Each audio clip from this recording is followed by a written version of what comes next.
Hi, everybody, and welcome to another episode of Grand Prix Surveillance. My name is Saiduth, and I'm joined with Chaco as usual.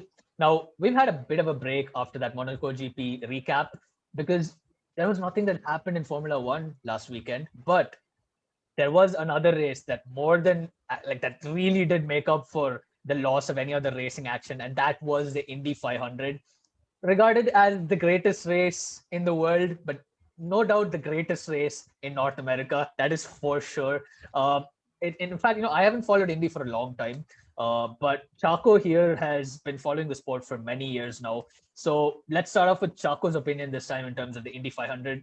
Was it any different from any of the other years? Was it more exciting than last year, or was it just a completely unique spectacle on its own? Bro, I mean, you have to always keep in mind that when we had the Indy last year, we had no fans. So you completely rule out the atmosphere and the crescendo that comes around when your favorite driver usually crosses the finish line or anything like that. But this year, we actually had 40% capacity, which was full, and it kind of gave you the feel that this is a really beloved sport. It kind of brings families together. Yeah, man, I certainly did feel that this race was a lot more exciting than what we had last year. But nevertheless, an exciting race altogether. But I mean, the Indy 500 is just like a spectacle. Like it's about forget what you see in the F1 about the glamour and the drama and all of that. This is just pure entertainment from start to finish. Like forget about lights and flag racing and stuff, which is something we care so much about in Formula One. But Indy has the entire package. I mean, yes, there are parts where I just want to like break my laptop every time I see an ad, but I guess this is what it is, and I'm okay with that because it is honestly a great spectacle. Yeah, I mean, like you said, there's just so much culture it's just so much history involved in that sport, right? In that specific race. It's not just the Right. load, but the post-race celebrations after that. And that too, I think this year what Helio did, like running on the track. I don't know if other drivers have done that in the past, but people say that this was I mean, really he's unique called this time. Spider-Man for a reason. Yeah, he climbed the fence, right? So yeah, I mean, Yeah. I don't know. It's been a long time since I saw a race and I got really emotional and really excited towards the end of the race. Perhaps the last time that ever happened for me was perhaps in Monza last year, right? Yeah, Monza. Then another highlight last year was Turkey, right? I'm a huge Vettel fan, but to see the emotion when Hamilton crossed the line and become a seven-time world champion, that also really hit me. It was really emotional. True. But that was the last time I actually felt that sort of an emotion after watching a race. This Indy 500, I think, has completely changed my perspective, right? And it's just opened a huge category of racing that you can actually follow. So yeah, I've transitioned into becoming an IndyCar fan as well. I'm definitely going to start watching the rest of the races. A lot of other races also going on this weekend. But before we diverge any more into that, um, personally for me, one of the standouts and something that I didn't really expect was in the beginning of the race, you had a bunch of rookies leading, right? You had Rinus VK. I mean, not really rookies in the sport, but they're still youngsters in the sport. Rinus VK, and towards the end, you saw all the veterans like climbing up from behind the pack. Drivers like Montoya, Sato, these guys just came all the way from the back and somehow put themselves up in the front, potentially for the victory. Now, it didn't really work out, Hmm. but that's just something that stood out for me. Which other racing series do you see delivering that sort of a race where someone starting in 20th could be battling for the win at the end of the race? Look, bro, Saida, the thing about the Indy 500 is sometimes you can start in P17 and win a race, which is what some drivers have done. And it doesn't really depend a lot on track position, but I think crucially one of the more important things to do is to ensure that you progress throughout the race. And as you mentioned, there were a lot of rookies who have been taking part. But before I jump into that, it's so astonishing that we go to IndyCar and we see this huge spectrum of drivers from different age groups. Because once you look at F1, you look at Kimi, who's 38, who's 38, 39, and you think, oh man, the man's done. This is it. There's no more point of him racing in the sport. You look at you look at IndyCar, Helio Castroneves, 46 years old, has won his fourth Indy 500. he shows no sign of slowing down. And it's pretty much the same with half the grid. We have 40-year-old, we have Scott Dixon, who's 40-year-old. He's won 6 world championships. And now there is an inflow of drivers who are in their prime of youth, but not as young as what we've seen in Formula One. But I think, as you mentioned, seeing the veterans come through the ranks or come through the laps in the latter stages of the Indy 500 is pretty much because of different strategy choices. One, a lot of yellow flags, and B, pretty much because this is not their first rodeo. They have done this for 10, 12, 15 years, a lot more. And for them to come up through the grid is pretty much only because of experience. Raiders Weeking and Cold Meta battling it out right in the front for what 50, 60 laps. You knew that there was obviously a time where these guys had to go and change their tires or have a different strategy in mind. But the guys like Pagano, Montoya, Sato, uh, Castro Neves, all of these guys, even Graham Rahal, for the matter of fact, they really did try to manage so well and keep everything under check, and that's literally what wins you races. And obviously, we have Helio Castroneves, who's a 4-time Indy 500 winner. This just shows you class, but it's really remarkable, man. I mean, imagine being the only thing that happens in the race is turning left, but it's entertaining through and through. 100%. And it's so different in NASCAR. Like if you initially go into an Indy race, if you watch it, you'd think, okay, fine, it's still okay, like you said, going just taking left turns. Then you'd think, okay, how different is it from NASCAR? Well, it's very different in terms of the way that this drafting system actually works. In NASCAR, you have bump drafting, but in IndyCar, the slipstream does exist. Slipstream, yeah. Yeah, but slipstream does exist, but it benefits the guy chasing so much, as opposed to NASCAR, where if you have a whole train of cars, you might think the guy in front, right, the driver in front is going to have to cut through all of that air. Correct. Yes, but because of the way aerodynamics works, which I won't get into technicalities here, but because of the way airflow works in a bump draft, all of them are actually going to go much faster. That doesn't happen in IndyCar. There's no bump drafting. Exactly. IndyCar vehicles have diffusers, right? They already know how to control the air that's coming out from the back. So there's nothing really extra to gain from a bump drafting train. And this is exactly what happened. Helio Castroneves is a case in point. He pulled off an excellent maneuver on the penultimate lap, got ahead, and took it away from there. Okay, I felt a little bad for Alex Palou. I really wanted him to win. Yeah, I agree. I was really rooting for him. But then, Castroneves is a veteran in the sport. He knows what has to be done. He knows that if you pull off a maneuver like that in the penultimate lap, you can stay ahead. And perhaps he also foresaw the amount of traffic that they ran into, right, in the last few corners of the race. Perhaps this was all calculated. I think it was calculated. You don't just win the race by luck. Of course, you're right, because the drivers always have a spotter in the ear. So Helio Castroneves probably would have been telling me, you've got like 4 or 5 corners before you come across the rest of the field.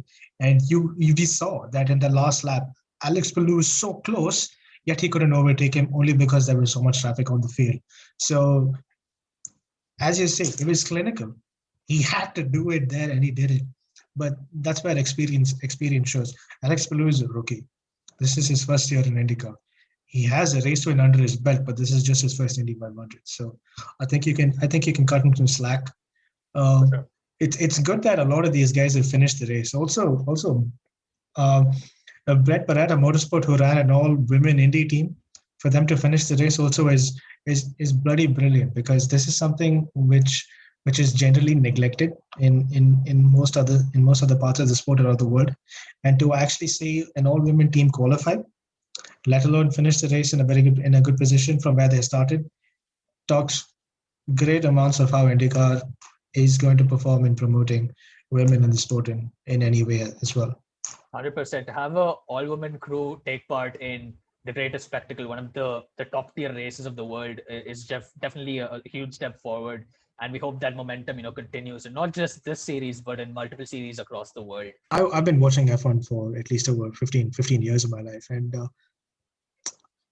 I love the race. I love the gearbox racing, the action and stuff. I think anything else that encompasses around it, I'll take it. I don't have a problem. But I think IndyCar just has a little flair added to its whole experience. I think F1 has that aesthetic to it. It's just like a little bit of cochet added to it, but not like an all American style of let's just go all out. What do you think? What do you think F1 could get in from this? Because F1 is also moving to Americas. They are having a lot of races there. Because I just heard that we may not have the Singapore GP. We might have two races in Kota. Plus, we also have Miami, which is coming into the calendar. So, what do you think F1 could really learn from IndyCar and how to expand its viewer base in any sort of such way? Okay, so before we get into, in order to get into the specifics of that answer, we need to first ask ourselves what it is that makes IndyCar so exciting. Then, when you compare it to F1, you'll understand what it is that F1 needs to change potentially to make it equivalent to the level of excitement that IndyCar brings in. I think this is where we might have some contradicting opinions. So this will be a good discussion point. IndyCar is essentially a one-make series. Okay. True. So that means all the teams buy their car from Dallara effectively, the chassis, and almost all of the raw components as well. I'm guessing maybe things like gearboxes and all, they might have different manufacturers. I know a lot of people go with X-Track for gearbox or for the gearbox differential setup, but there might be other suppliers and stuff. But essentially, they all have the same car. What is the one thing that's different? It's the engine. And of course, the car also is specific to the engine. If you go for Chevy or for Honda, the car build, the layout might be slightly different because both engines require different housing arrangements in the back. Yeah. Right. But essentially, it's a pure it's a common ground in terms of car performance, right? But that doesn't mean that there's no technology involved. Okay, there are people designing the cars, and then it's the strategy game. There's a lot of setup work that goes in. Those are the technical elements coming in, right? So ultimately, maybe it's the gap in car performance, the differences in car performance that levels out the field in Indy. It's one way to look at it.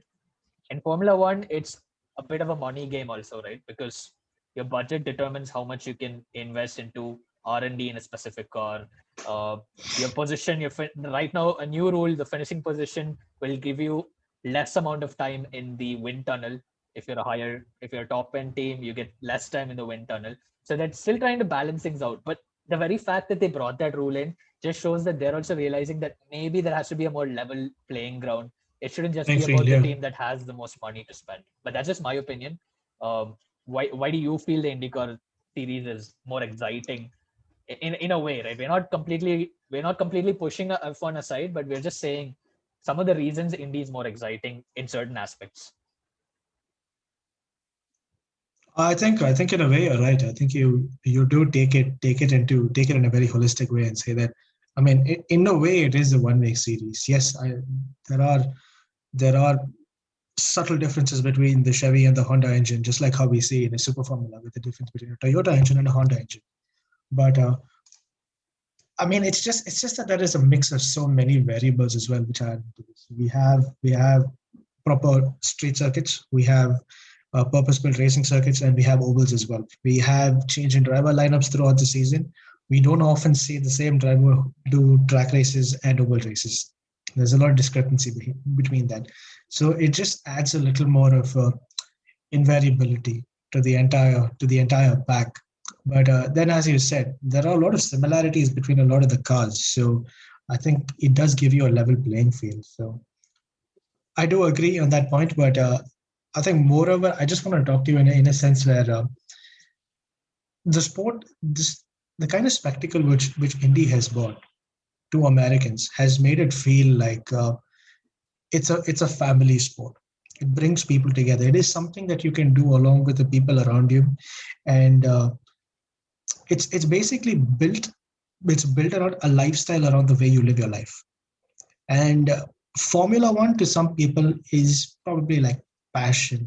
It's something that they follow. It's like a hobby and stuff like that.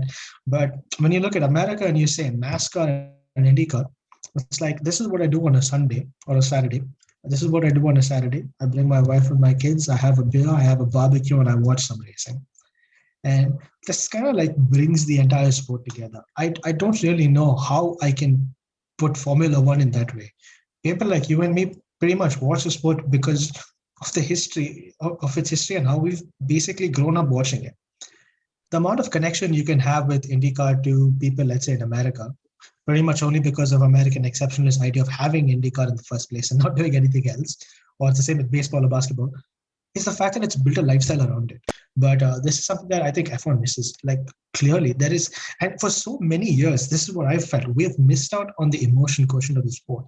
Like when I saw Pierre Gasly head down, sitting in the podium, and all the confetti and the colors of the Italian flag going. Dude, like this is a moment that should be cherished. Like we only see the same thing happening over and over again. Like where is the flair? Like we need to see more of this. It's not just that I want a blank screen and I want every advertisement board to have a Rolex and Pirelli branding on it. We need more than that. While there is so much advertisement in IndyCar, we get to see the emotion, and and and and that's what makes it so. That's what makes it beautiful. I mean, F1. I'm not. No, don't get me. I think F1 in its own way is good too, but there is so much untapped potential. Imagine that. Interesting angle. Yeah, I think I never thought of it that way in terms of emotions. But then again, it's a little bit more of a broader spectrum because when Yeah, you of start course, talking F1 is about only like emotion, no, when you start talking about things like emotions and how people grew up watching the sport, it becomes more subjective, right? It's not quantifiable to an extent. But yeah, there are two ways to look at it. Of course, technically is more quantifiable, and then the emotional part is a bit more subjective. And I think both coming together is what really gives the final picture. So I think my maybe the point conclusion exactly. the conclusion from this discussion is that they're completely different sports and they're great for their own reasons. Like it's very simple, very cliche way to end it, but that just kind of nails it, right? That they're completely different. They might look the same, they might have similar cars, but they're completely different as spectacles. Of Agreed. course, see, it's I don't think F1 is digging a hole that it can't get out of. Right? It's just in like the respite period. It's just at the end of another era.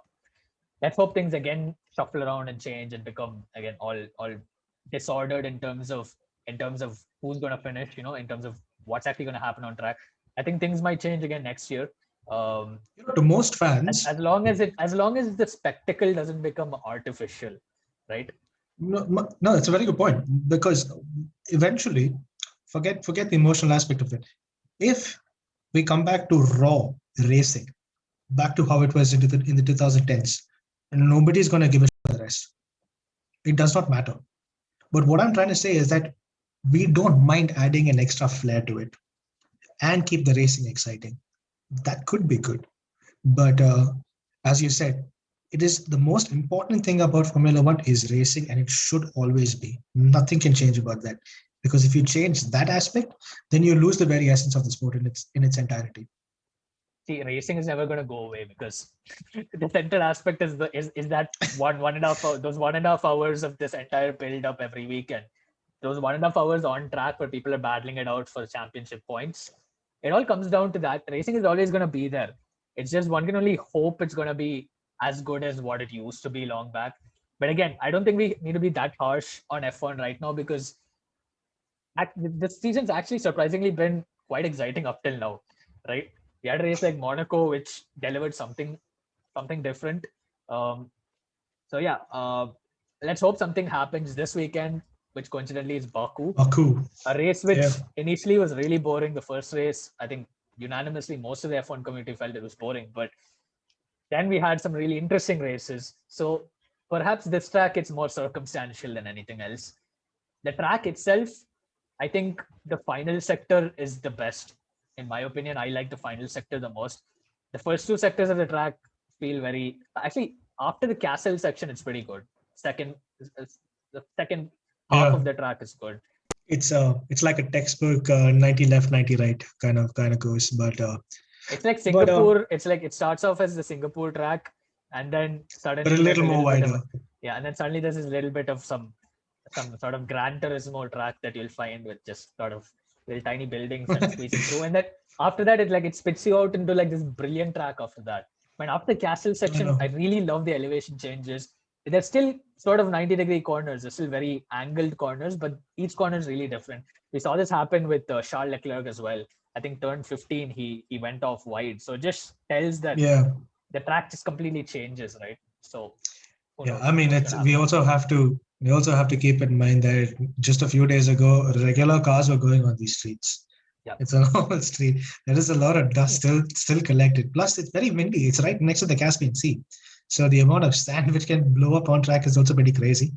But as you say, I mean, it's as more races happen throughout the weekend, which is your Formula Two and all that, we're going to have more rubber on tracks. So things are going to get very interesting. But as you said, we are going to see a lot more overtakes. Certainly. I fail to understand why Mercedes is so slow, but I don't believe they are that slow. Uh, we saw that. I think we saw that during We see FP1 that that happen Ferrari. every year, right? We see that happen every Yeah, year. I mean Ferrari. Honestly, I think they are running a little high on par. FP1 and FP2. I think it was the same thing they did in Monaco as well, but I don't think they're going to show the same. They're going to reciprocate the same kind of pace which they did in Monaco. It's just I think Red Bull looks like a very well balanced car. Like I told you, Monaco is just Monaco. Like it's not representative. It's one of the more No, but it's one of the most eccentric tracks, as in a very different. It's very unique. It's a very unique track compared to every other track on the calendar. what The narrowest. but what it So did, yeah, I get it. But what it did cement was the fact that Ferrari was the fastest car in the slowest corners. So this is where Ferrari is really gaining the time in the third sector, like right before the castle section until the end. So while your Mercedes and your Red Bulls who are at least 10, 15 kph faster on the whatever the never-ending straight, which is from the back, Ferrari does gain a little more in the front, but it all depends on race pace at the end of the day. This is my feel because you said anything can happen. I mean, we didn't have a safety car in Monaco out of all races. So uh, Azerbaijan can pop a bunny. yeah, yeah. It's I think see we've gotten a safety car I think in almost every race in Baku till now. Uh, Racing itself might have been boring at certain points, but then you also had very unique podium combinations. Lance Stroll got his first ever F1 podium at Baku. We had a freak tire failure with Bottas in one of the Bottas, races. Was that last year or the year 2018, before? 2018. 2018. Okay, yeah. Then Yeah, we had a lot of sort of adversity as well in a way. Yeah. So see, anything can happen in Baku.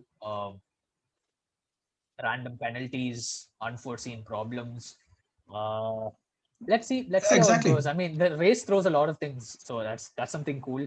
Uh, That's a very Atmosphere good is point. also very Because, lively, so you don't have to worry about the atmosphere of the race being gloomy. It's a spectacle as well, but let's just hope the overtakes happen as actual overtakes instead of only having to rely on pit strategy or you know jumping a car in a safety car.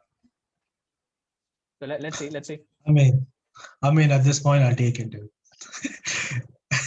But it is what it is. Like I don't because I don't expect all the teams to be in the same fray of performance or come race day. Because I think with the end of FP2, we have seen that the tire performances on different cars are largely different compared to what we're going to see through a one lap pace, which is going to be in qualifying. And also something which is important you mentioned, there might be a chance of penalties because we've seen in F2 that a lot of drivers got dropped on because they were impeding the driver behind because the slipstream is so important. Like if you lose that extra 5 10 kph on the straight, there's no chance you're going to get track position. And then to catch up after racing so many cars is going to be hectic. So and then as you said, we have to probably rely on a pit stop to see an overtake and overcut or an undercut. So that is something that I'll be looking forward to. But tomorrow is the day which we really see where the teams stand based on at least track position. Let's see. DRS is going to be overpowered in this track, like no doubt. Even more than DRS Mexico, because zones. even though I think Mexico has a longer straight, I believe. No, I mean, Does it if you not? want to call it a straight, I mean, in I terms of mean, length, but the exit onto that straight in Mexico is like that sharp right-hander. In Baku, it's actually kind correct. of downhill and it starts. So Baku obviously you get Yeah, much more momentum, which means that DRS is even more crucial, right? Because you're going to yeah, be reaching much higher speeds. Not really much higher. You're exactly. going to be maxing out. You're going to be hitting your terminal velocity a lot quicker. So that means that DRS is going to Vmax. be playing a much bigger role. So there's so much to look out for. But yeah, let's hope everything goes smoothly. That is a long straight, and potential for accidents in there. Predictions. It is quite dangerous. Yeah. I mean, as you said, I mean, motorsport is dangerous in its very own essence. And last week we had the tragic passing of Jason Dupasquier, who used to race in Moto3, and it kind of tends to show you how dangerous the sport is.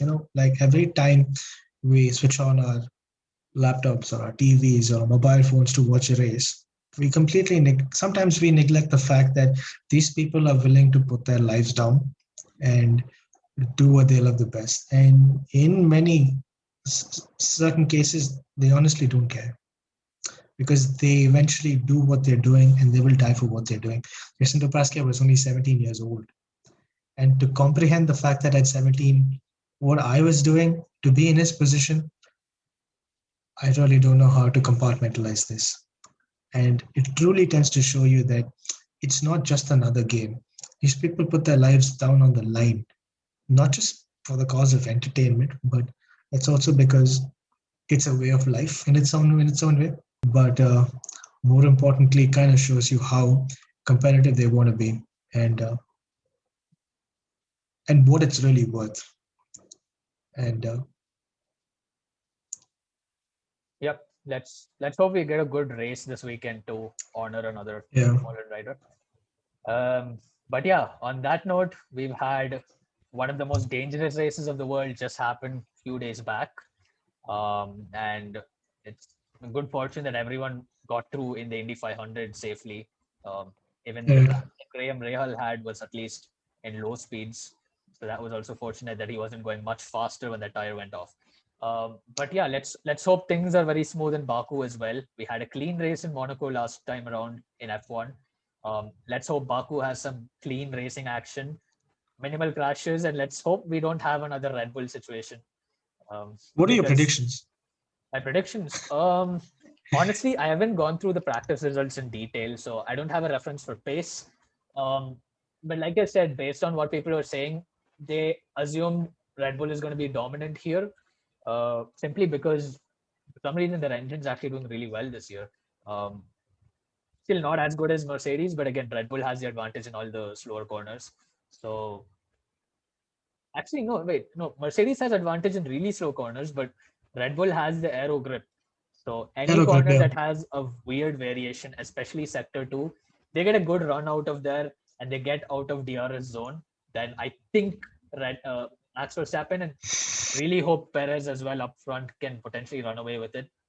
But let's also hope Lewis Hamilton and Valtteri Bottas really fight for the win and potentially take it away because that'll just prove that both teams are equally matched. So predictions, I don't have a prediction. Honestly, I don't. It could be any of those top four drivers on the top step. I don't think any other team is going to get on the podium though. It's going to be Red Bull and Merck taking over the podium for sure. Okay, that's fairly interesting. But I see Ferrari in the mix too. Uh, I Okay. think they are in a place perhaps to get a podium in case any of the drivers misses out on a chance, and I think they're just going to be very closely behind. But I think this is Max Verstappen's place to just cement a solid lap. I think this is Red Bull's playground. At least it's going to start out as that. If the tables turn, then it's going to be something interesting because the undercut works like a charm on this track. Actually, yeah, actually, you're right because,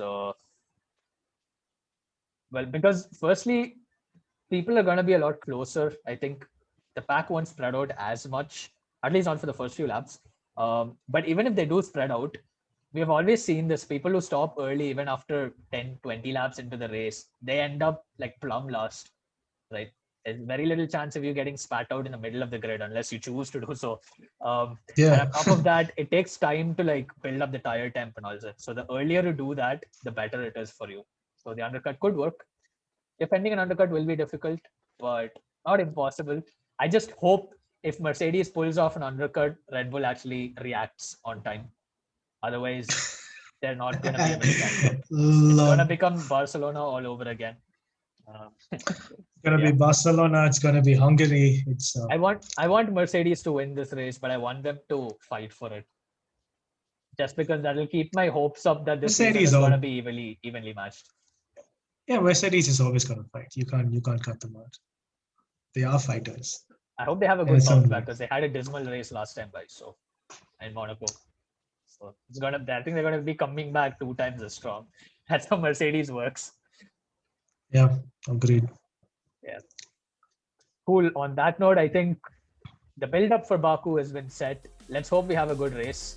As usual, Chaco, you want to sign off this episode? Ciao ragazzi, guys. Ciao, everybody. See ya.